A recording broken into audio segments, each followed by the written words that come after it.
ఆర్డినరీగా. రైతులకు ఇచ్చిన సంక్షేమాల దగ్గర నుంచి విద్యార్థులకు ఇచ్చిన సంక్షేమం దాకా అనేకం చేశారు. అడ్మినిస్ట్రేటివ్ రిఫార్మ్స్ అద్భుతంగా చేశారు. డెవలప్మెంట్ పరంగా అక్కడ ఇక్కడ 2 చోట్ల బాగా చేశారు. కానీ సమస్య ఎక్కడొచ్చింది? నాయకుల యొక్క ధోరణి, వ్యవహార శైలి. తమ పార్టీ నాయకులు చేస్తున్న తప్పులని కంట్రోల్ చేయకపోగా సమర్థించుకురావడం. కేసీఆర్ ఏమో కంట్రోల్ చేయలా, జగన్మోహన్ రెడ్డి అని సమర్థించుకొచ్చారు. నాయకుడు తప్పు చేస్తే అతన్ని పక్కన కూర్చోబెట్టాలన్నటువంటి ఆలోచన పోయి అది తప్పు కాదని సమర్థించుకొచ్చారు వీళ్ళిద్దరు. దాంతో ఇద్దరు దెబ్బతిన్నారు. 23లో కేసీఆర్ పతనం తర్వాత గ్రహించాడు జగన్మోహన్ రెడ్డి. బట్ అప్పటికి ఇంకా 6 నెలలే మిగిలింది.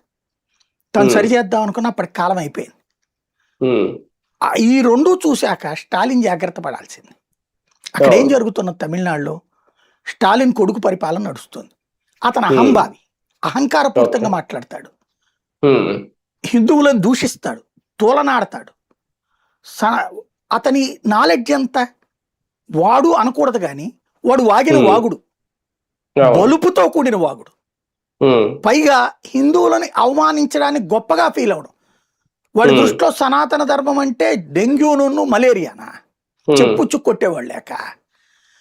కొండ మీదన గుళ్ళో దీపం వెలిగించడానికి కోర్టు ఆర్డర్ ఇవ్వాలా?